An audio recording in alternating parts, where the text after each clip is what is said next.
What if revenge didn't come with a sword or a fire, but with something as fragile as a needle and thread?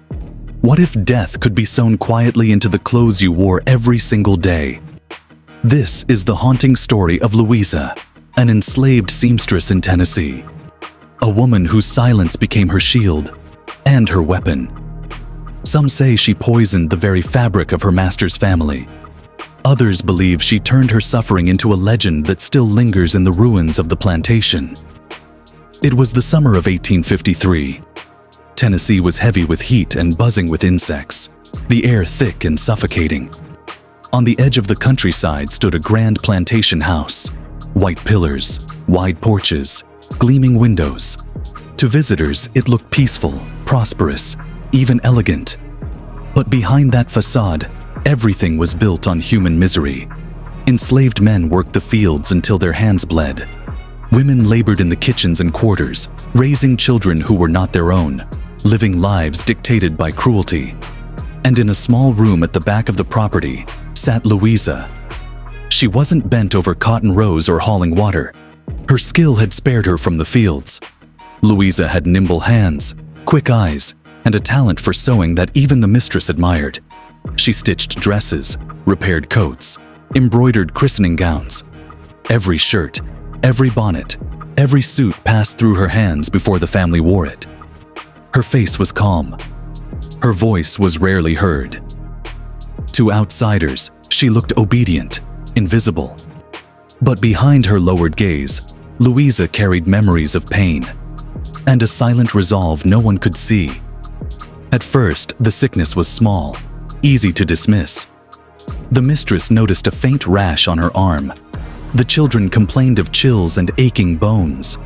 The master grew short-tempered, forgetful, his vision clouding. Doctors blamed the heat, spoiled food, tainted water. Summer fever, they called it.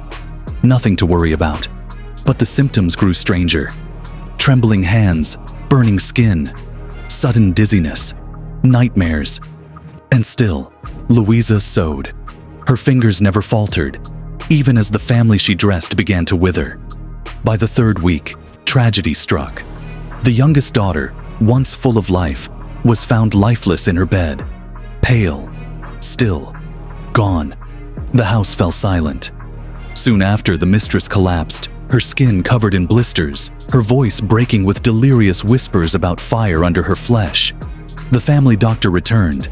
His notes were grim: nausea, tremors, confusion, bleeding gums.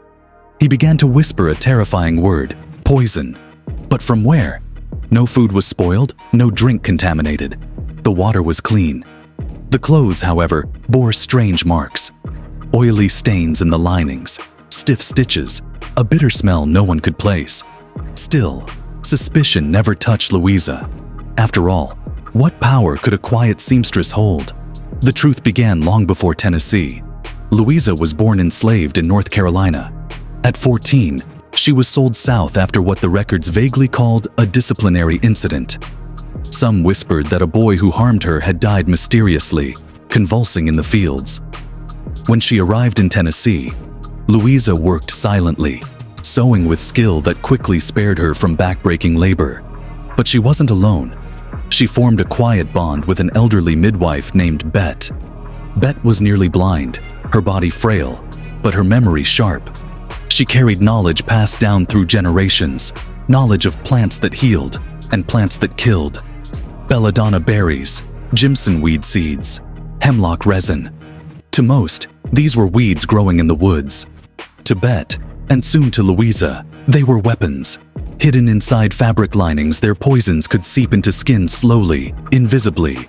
No blade, no smoke, no proof, only a thread, only a stitch. By midsummer, the pattern was undeniable. Servants who handled the family's garments fell ill. A maid collapsed after wearing a shawl. A stable boy broke out in sores after carrying freshly laundered coats. The plantation whispered. Rumors spread. Some said the land was cursed.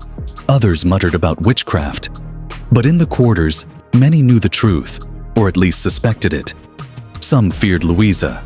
Others quietly honored her, leaving small tokens outside her room. Beads, roots, spools of thread. Not gifts, but acknowledgments. The White family crumbled. The master tore at his shirts, screaming that they burned his skin. His wife lay wasting away, unrecognizable. Their eldest son clawed himself raw, crying about insects beneath his flesh. Guests who came to visit fled in horror. And through it all, Louisa kept sewing, calm, silent, unseen. Finally, suspicion fell. The overseer's own daughter collapsed after wearing a repaired shawl. Rage boiled over. He stormed Louisa's quarters, tearing apart her sewing baskets, searching for jars, powders, anything to prove her guilt. He found nothing, just fabric, needles, thread. Louisa stood there silent, her dark eyes giving away nothing. The overseer demanded she be punished. The master, delirious and fading, murmured, "She's done nothing. Nothing." But fear does not wait for proof. They locked Louisa in a storage room beneath the house. No light, no bed, just her, the dark, and the sound of rats scratching in the walls. Still, she didn't cry. She didn't beg. She sat quietly, whispering names no one recognized. Then came the storm. Lightning split the sky. Rain hammered the house. By morning, the storage room stood open. Louisa was gone. No broken lock.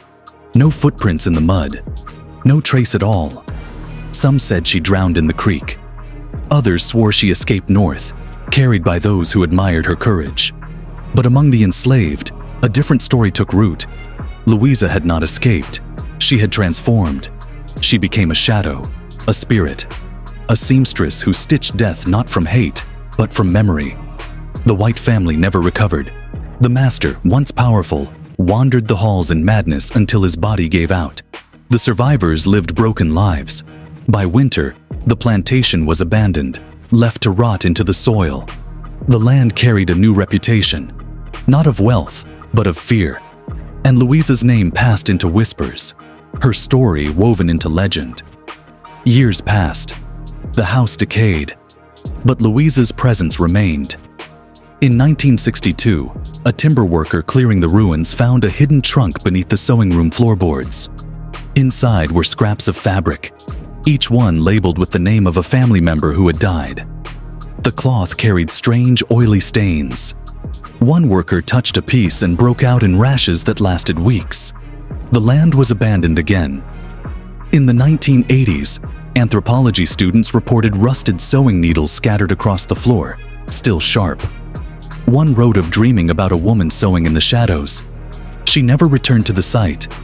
Locals say no birds nest in the rafters. No animals linger near the ruins. The air is too heavy, too still. And even today, some families leave spools of thread on their windowsills. A quiet offering to a spirit that punishes cruelty with patience. Was Louisa real? Or was she only a story, shaped by fear, carried by whispers, stitched into folklore? The truth may never be known. Plantation records are gone. No grave marks her name. But sometimes, legends last longer than history. Louisa was supposed to be invisible, forgotten, silent. Instead, her silence became her power. Her needle became her weapon. And her story, half history, half haunting, still lingers like a thread pulled tight across time.